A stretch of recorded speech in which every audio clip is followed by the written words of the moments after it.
বন্ধ কৰিলো অহাকালি মই ঘোষণা কৰো যে 7 দিনৰ বাবে আয়ুষ্মান অসম আয়ুষ্মান ভাৰত কাৰ্ড বন্ধ যি ধৰণে বাতৰি কাকত টিভি জপিয়াই পৰিব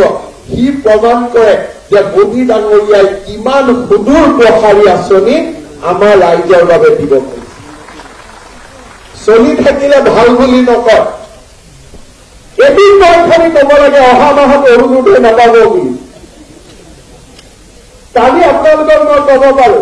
যে 10 তাৰিখে অৰুণোদয় নহব গোটেই টিভি বাতৰি কাকতে গৈ হিতাধিকাৰীবিলাকৰ ইণ্টাৰভিউ আৰম্ভ কৰি দিব তেতিয়া কি হব মানুহৰ ক'ত যাব ই প্ৰলোভন আছিল ই অমুক আছিল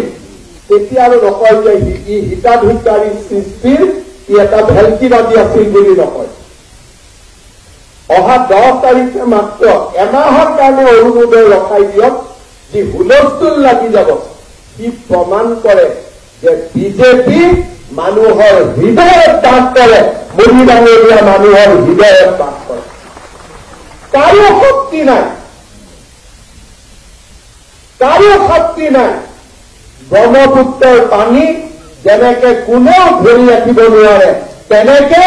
অসমত 2026ত বিজেপিৰ চৰকাৰ আহিব তাক কোনেও ধৰি ৰাখিব নোৱাৰে কাৰণ আমি মানুহৰ হৃদয়ত বাস কৰো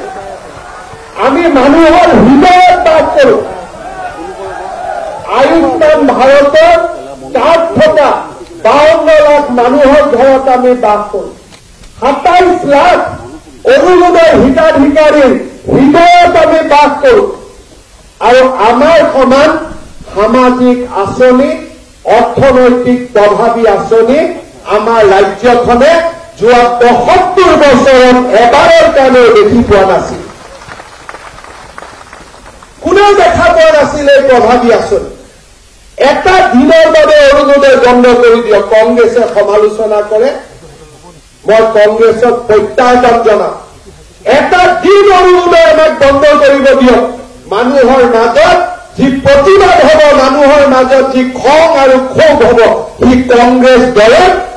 কলৈকে উটুৱাই লৈ যাব তাৰ হিচাপ কৰিব নোৱাৰে এইবাৰটো মই ভাবি থৈছো বিধানসভাত যদি অৰুণোদয় আঁচনিক তেওঁলোকে সমালোচনা কৰে মই কম প্ৰস্তাৱ এটা আনি দিয়ক মই কালিৰ পৰা বন্ধ কৰি দিম তেতিয়া তেওঁ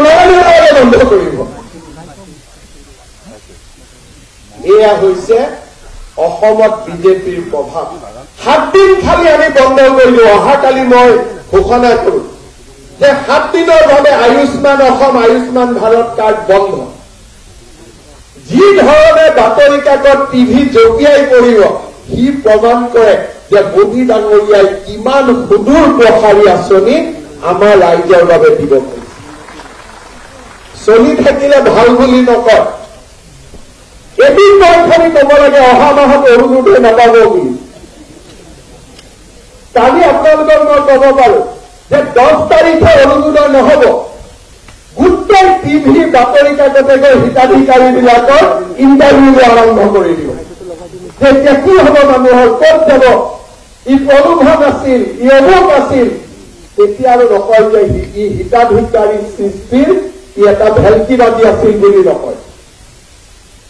অহা 10 তাৰিখে মাত্ৰ এমাহৰ কাৰণে অৰুণোদয় ৰখাই দিয়ক যি হুলস্থুল লাগি যাব সি প্ৰমাণ কৰে যে বিজেপি মানুহৰ হৃদয়ত বাস কৰে মোদী ডাঙৰীয়া মানুহৰ হৃদয়ত বাস কৰে কাৰো শক্তি নাই ব্ৰহ্মপুত্ৰৰ পানী যেনেকে কোনেও ধৰি ৰাখিব নোৱাৰে তেনেকে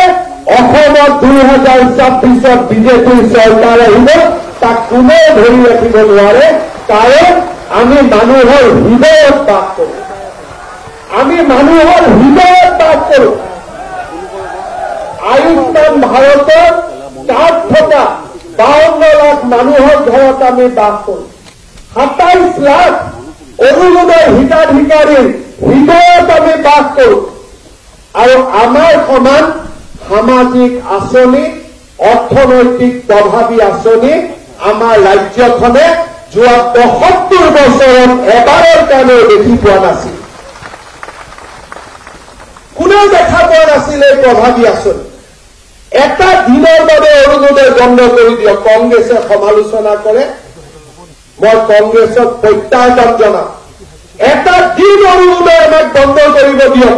মানুহৰ মাজত যি প্ৰতিবাদ হব, মানুহৰ মাজত যি খং আৰু ক্ষোভ হব, সি কংগ্ৰেছ দলে কলৈকে উটুৱাই লৈ যাব তাৰ হিচাপ কৰিব নোৱাৰে। এইবাৰটো মই ভাবি থৈছো, বিধানসভাত যদি অৰুণোদয় আঁচনিক তেওঁলোকে সমালোচনা কৰে, মই কম প্ৰস্তাৱ এটা আনি দিয়ক, মই কালিৰ পৰা বন্ধ কৰি দিম। তেতিয়া তেওঁ বন্ধ কৰিব।